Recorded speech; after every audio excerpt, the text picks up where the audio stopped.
नमस्कार। स्वागत है एक बार फिर से आपका गणित अध्ययन की श्रृंखला में। आज का जो विषय है वह है दो चरों वाले रैखिक समीकरण को ग्राफ पेपर की सहायता से हल करना है। इससे पहले वीडियो में मैं आपको बता चुका हूं कि हम किस प्रकार से किसी भी दो चरों वाले रैखिक समीकरण को ग्राफ पेपर पर कैसे हल करते हैं।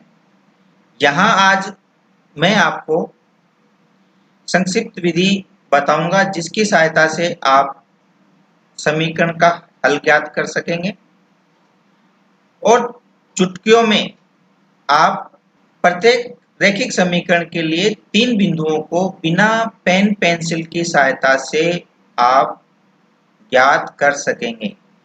विधि को जानने के लिए आप अंत तक मेरे साथ बने रहें। विधि को समझने के लिए हम एक उदाहरण लेते हैं। प्रश्न है 3x + 2y = 4 and 4x - 5y = -10। इसे ग्राफ पेपर पर हल करना है। इसके लिए हम ग्राफ पेपर पर ऊर्ध्वाधर रेखा y, y' और क्षैतिज रेखा x, x' का निर्माण करते हैं। ये रेखाएं एक दूसरे को जिस बिंदु पर प्रतिच्छेदित करती हैं वह बिंदु मूल बिंदु कहलाता है। अब हम इसके 3 बिंदु मैंने पहले से ज्ञात कर रखे हैं। मैं यहाँ उन्हें प्रदर्शित कर रहा हूँ। ए बी सी, ए का मान 0,2, पॉइंट बी 2-1, पॉइंट सी -2, 5। इसी प्रकार सेकंड इक्वेशन के लिए पॉइंट ई -5, -2, डी 5, 6 और ए 0, 2। बिंदु ए दोनों समीकरणों के लिए कॉमन है, अतः यह पॉइंट ए इस रैखिक समीकरण का हल होगा। इन बिंदुओं को मिलाते हुए हम रेखाएं खींचते हैं। ये रेखाएं जो दोनों रेखाएं एक दूसरे को बिंदु ए पर प्रतिच्छेदित कर रही हैं, अर्थात यह इसका हल है। आइए हम देखते हैं कि बिंदु ए हम सीधे ही कैसे प्राप्त करेंगे। इसके लिए हमारे पास अद्वितीय हल की शर्त को लेकर चलते हैं।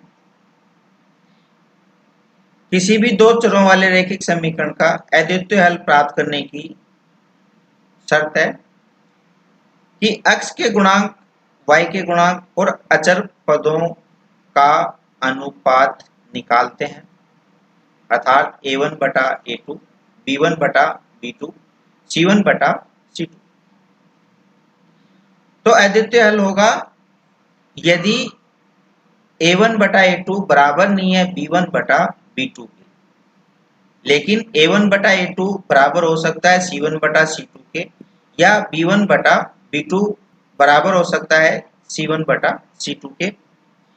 यहाँ से हम इनके अनुपात निकालते हैं।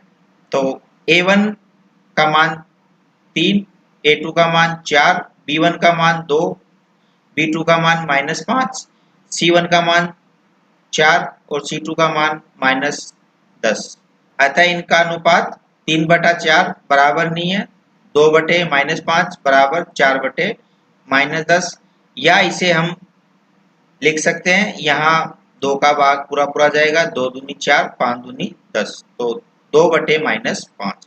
अब हम यहाँ देख सकते हैं कि y के गुणांकों का अनुपात बराबर है अचर पदों के अनुपात के, अतः यहाँ से हमें x का मान 0 प्राप्त होगा।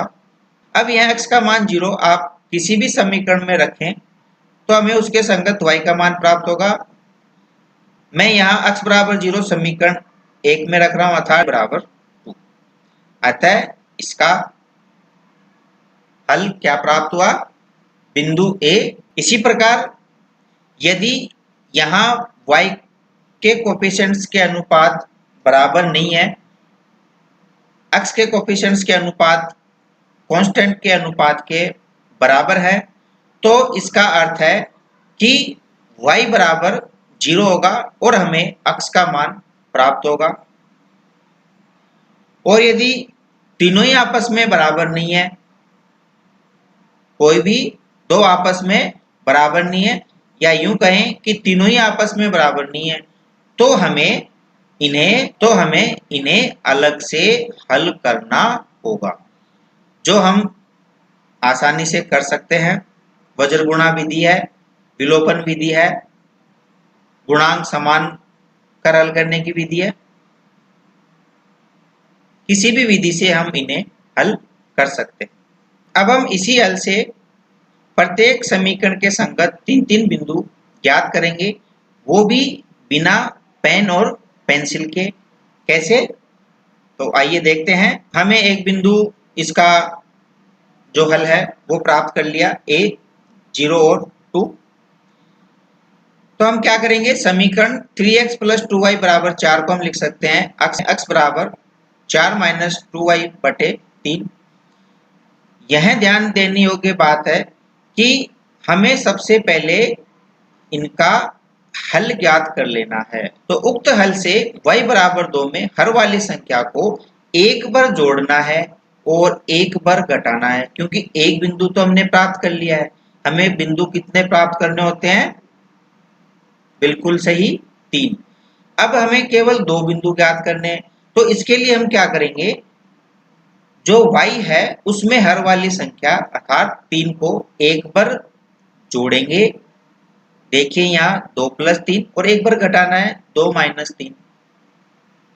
जैसे ही मैं एक बार जोड़ूंगा तो 2 और 3 कितने हो गए? 5। अब यहाँ y का मान 5 रखने पर 5 दूनी 10, 10 में से 4 घटाने पर 6 अर्थात -6, -6 में 3 का भाग देंगे अर्थात -2।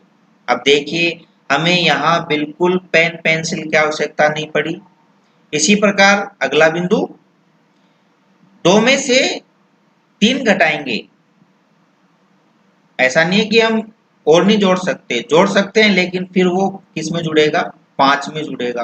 5 + 3 8, फिर 8 में 3 जोड़ेंगे, 8 + 3 11, फिर उसमें 3 जोड़ेंगे, 11 + 3 अर्थात एक समांतर श्रेणी बनती जाएगी, जिसका प्रथम पद क्या होगा? y बराबर 2, अर्थात 2 उसका प्रथम पद होगा। सार्वंतर कितना होगा? 3। तो हम आगे भी बढ़ाकर लिख सकते हैं और पीछे भी घटाकर लिख सकते हैं।